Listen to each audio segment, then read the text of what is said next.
Hello friends, welcome to the GS foundation. आप सभी छात्रों का बहुत बहुत स्वागत करता हूं आपके अपने परिवार जीएस फाउंडेशन पर। फ्रेंड्स, आज के सेशन में पॉलिटी के महत्वपूर्ण एमसीक्यू यहां पर डिस्कस करेंगे विथ फुल एक्सप्लेनेशन। तो आप वीडियो को एंड तक जरूर देखिएगा फ्रेंड्स, एक भी मिनट मिस मत कीजिएगा। चलिए शुरुआत करते हैं आज के सेशन को। पहला सवाल आपके स्क्रीन पर है, क्या कहता है? भारतीय संविधान में समानता का अधिकार 5 अनुच्छेदों द्वारा प्रदान किया गया है। यह कौन कौन है? आंसर कीजिएगा। भारतीय संविधान में समानता का अधिकार 5 अनुच्छेदों द्वारा प्रदान किया गया है। कौन कौन है? इसका राइट आंसर हो जाएगा अनुच्छेद 14 से 18 तक है। 14, 15, 16, 17, 18 इन 5 अनुच्छेदों में समानता का अधिकार दिया गया है। देखिए, भारत में वर्तमान में 6 मौलिक अधिकार है। ठीक है, प्रारंभ में मौलिक अधिकारों की संख्या 7 थी। आप सभी जानते हैं कि 44वें संविधान संशोधन के द्वारा जो है संपत्ति के अधिकार को अब मौलिक अधिकार की श्रेणी से हटाकर विधिक अधिकार बना दिया गया है और अनुच्छेद 300A में रख दिया गया है। ठीक है, वर्तमान में 6 मौलिक अधिकार है। समानता का अधिकार अनुच्छेद 14 से 18 तक में है। स्वतंत्रता का अधिकार 19 से 22 तक में है। शोषण के विरुद्ध अधिकार 23-24 में है। धर्म की स्वतंत्रता का अधिकार 25-28 में है। संस्कृति और शिक्षा का अधिकार 29-30 में है और संवैधानिक उपचारों का अधिकार अनुच्छेद 32 में है। दोस्तों, यदि आपसे पूछ लिया जाए कि भीमराव अंबेडकर ने किस मौलिक अधिकार को संविधान की आत्मा कहा है, तो संवैधानिक उपचारों के अधिकार को यानी अनुच्छेद 32 को भीमराव अंबेडकर ने संविधान की आत्मा कहा है। क्लियर? चलिए अगले सवाल की ओर बढ़ते हैं। क्रमानुसार भारत के चौथे राष्ट्रपति कौन थे? आंसर कीजिएगा। भारत के चौथे राष्ट्रपति, पहले राष्ट्रपति डॉक्टर राजेंद्र प्रसाद, दूसरे राष्ट्रपति सर्वपल्ली राधाकृष्णन, तीसरे राष्ट्रपति डॉक्टर जाकिर हुसैन और चौथे राष्ट्रपति कौन थे? तो option A is the right answer, VV Giri थे। Option A is the right answer.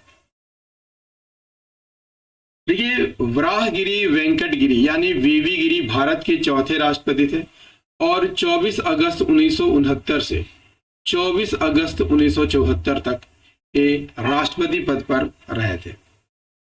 देखिए अगला सवाल कर लीजिए दोस्तों, राज्यसभा का पदेन सभापति कौन होता है? भारत का प्रधानमंत्री, भारत का उप प्रधानमंत्री, भारत का उपराष्ट्रपति या भारत का राष्ट्रपति? तो इसका राइट आंसर हो जाएगा ऑप्शन सी, भारत का उपराष्ट्रपति राज्यसभा का पदेन सभापति होता है। देखिए, उपराष्ट्रपति का पद किस अनुच्छेद में है? तो अनुच्छेद 63 में है। उपराष्ट्रपति राज्यसभा का पदन अध्यक्ष होता है किस अनुच्छेद के अंतर्गत? अनुच्छेद 64 के तहत। वर्तमान राष्ट्रपति कौन है? जगदीप धनखड़ है। ठीक है, नेक्स्ट कर लीजिए। नेक्स्ट है, उच्चतम न्यायालय के न्यायाधीशों की सेवानिवृत्ति होने की उम्र सीमा क्या है? तो इसका राइट आंसर क्या हो जाएगा? 65 वर्ष है। देखिए, भारत के संविधान के अनुच्छेद 124(2) के अनुसार उच्चतम न्यायालय के न्यायाधीशों की सेवानिवृत्ति की आयु कितनी है? 65 वर्ष है। उच्चतम न्यायालय के न्यायाधीश 62 वर्ष की आयु में सेवानिवृत्त होते हैं। इस बात को भी आप याद रखिएगा। नेक्स्ट है, भारत में किसी राज्य की राज्यपाल बनने वाली पहली महिला कौन थी?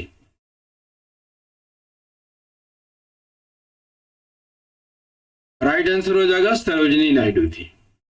Option C is the correct answer. Bharat में किसी राज्य की राज्यपाल बनने वाली पहली महिला कौन थी? सरोजिनी नायडू थी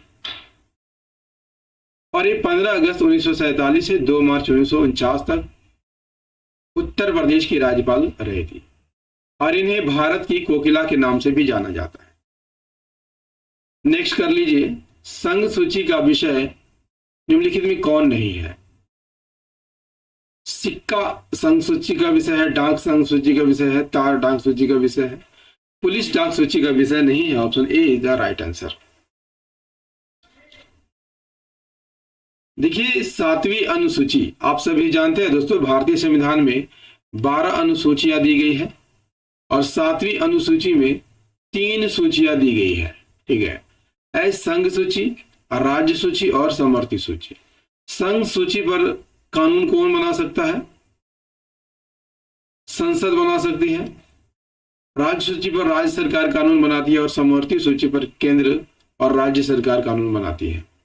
दोनों में विरोधाभास हो तो केंद्र सरकार द्वारा बनाया गया कानून मान्य होता है। ठीक है, अवशिष्ट विषय किसे कहा जाता है? वैसे विषय जो किसी भी अनुसूची में शामिल नहीं होते हैं, वैसे विषय को अवशिष्ट विषय कहा जाता है और इस पर कानून बनाने का अधिकार किसे है? तो संसद को है। ठीक है, नेक्स्ट कर लीजिए।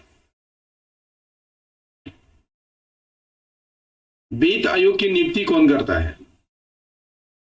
वित्त आयोग की नियुक्ति कौन करता है? तो आप सभी जानते हैं दोस्तों, वित्त आयोग की नियुक्ति राष्ट्रपति के द्वारा किया जाता है। Option A is the right answer. वित्त आयोग भारत सरकार का एक निकाय है। इसका कार्य क्या है? संघ और राज्य के बीच करों का बंटवारा करना। ठीक है, किस अनुच्छेद के अंतर्गत ये आता है? अनुच्छेद 280 के तहत इसका गठन किया जाता है। किसके द्वारा? राष्ट्रपति के द्वारा इसका गठन किया जाता है और गठन हर 5 वर्ष पर किया जाता है। पहले वित्त आयोग के अध्यक्ष यदि आपसे पूछ लिया जाए कौन थे? पहले वित्त आयोग के अध्यक्ष केशव नियोगी थे और पहले वित्त आयोग का गठन कब हुआ था? 1951 में हुआ था और इसकी सिफारिशें 1951 से 1956 तक के लिए थी। राइट, नेक्स्ट है, निम्न वर्ष में पांडिचेरी भारतीय संघ में शामिल हुई थी। इसका राइट आंसर हो जाएगा ऑप्शन सी, 1954 में शामिल हुई थी। 1954 में ही फ्रांसीसी शासन से, याद कर लीजिएगा, यह भारत के नियंत्रण में आया था, लेकिन आधिकारिक रूप से इसे भारत का अंग कब बनाया गया था? 1963 में। ठीक है, चलिए नेक्स्ट क्वेश्चन। और सेशन कैसा लग रहा है दोस्तों? कमेंट करके जरूर बताइएगा। नेक्स्ट है, किस संविधान संशोधन के द्वारा दिल्ली और पांडिचेरी की विधानसभाओं के सदस्यों को राष्ट्रपति के निर्वाचक मंडल में शामिल किया गया था? इसका राइट आंसर क्या हो जाएगा?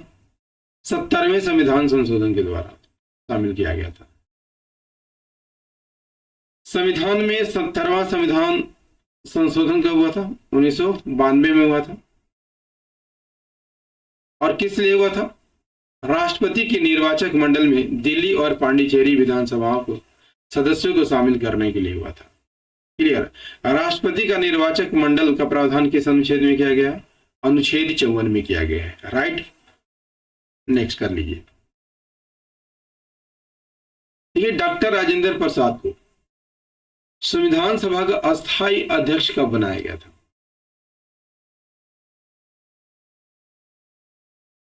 राइट आंसर हो जाएगा ऑप्शन सी, 11 दिसंबर 1946 को बनाया गया था।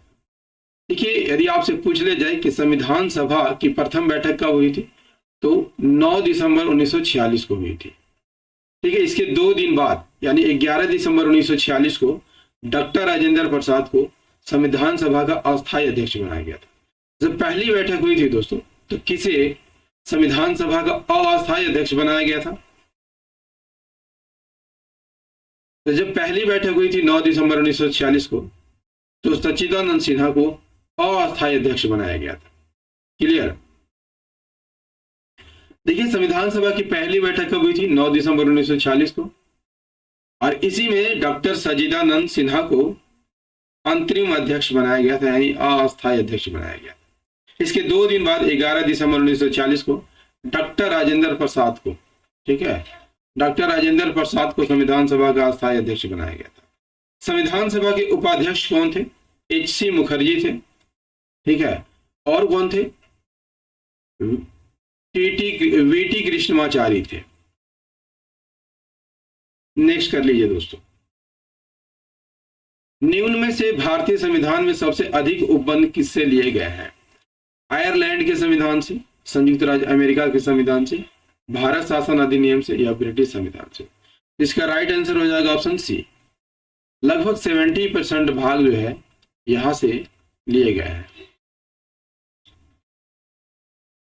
भारतीय संविधान में सबसे अधिक उपबंध भारत सरकार अधिनियम 1935 से लिया गया है। ठीक है, देखिए 1935 के भारत सरकार अधिनियम 1935 के द्वारा दो भारतीय संविधान में बहुत से प्रकार के चीजें जोड़ी गई थी दोस्तों, जैसे संघीय न्यायालय की स्थापना इसी भारत सरकार अधिनियम 1935 द्वारा की गई थी। कब की गई थी? 1937 में की गई थी।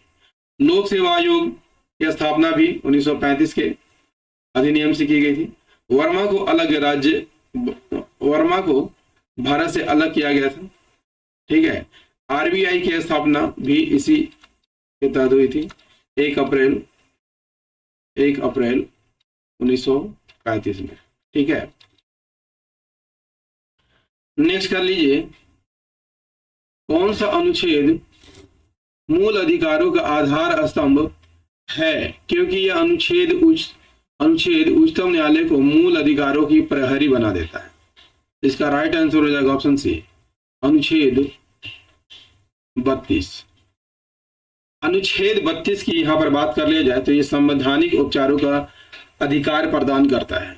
ठीक है, जब किसी व्यक्ति को के मूल अधिकारों का हनन होता है दोस्तों, तो किस अनुच्छेद के तहत उच्चतम न्यायालय जा सकता है? तो अनुच्छेद 32 के तहत वह उच्चतम न्यायालय जा सकता है। अनुच्छेद 32 के तहत ही उच्चतम न्यायालय 5 प्रकार के रेट जारी करता है। ठीक है, पहला बंदी प्रत्यक्षीकरण, दूसरा परमादेश, तीसरा प्रतिषेध, चौथा उत्प्रेषण और पांचवा अधिकारपेक्ष। ठीक है, डॉक्टर भीमराव अंबेडकर ने अनुच्छेद 32 को भारतीय संविधान का हृदय और आत्मा कहा था। इस बात को भी आप याद करके रख लीजिएगा दोस्तों, क्योंकि फैक्ट परीक्षा में बार बार रिपीट किया जाता है। नेक्स्ट कर लीजिए,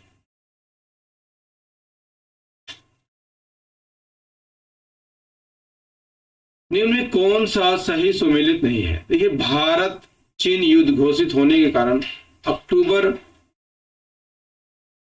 में प्रथम बार आपातकाल 1962 में लगाया गया था। बिल्कुल सही सुमेलित है। ठीक है, लोकसभा की प्रथम बैठक 3 मई 1952 को हुई थी, ये भी सही सुमेलित है। सरकारी आयोग का गठन 1983 में हुआ था, ये भी सही है। राष्ट्रीय अल्पसंख्यक आयोग का गठन 1980 में नहीं हुआ था। ठीक है, कब हुआ था? 1993 में हुआ था। तो राइट आंसर क्या हो जाएगा? Option D is the correct answer.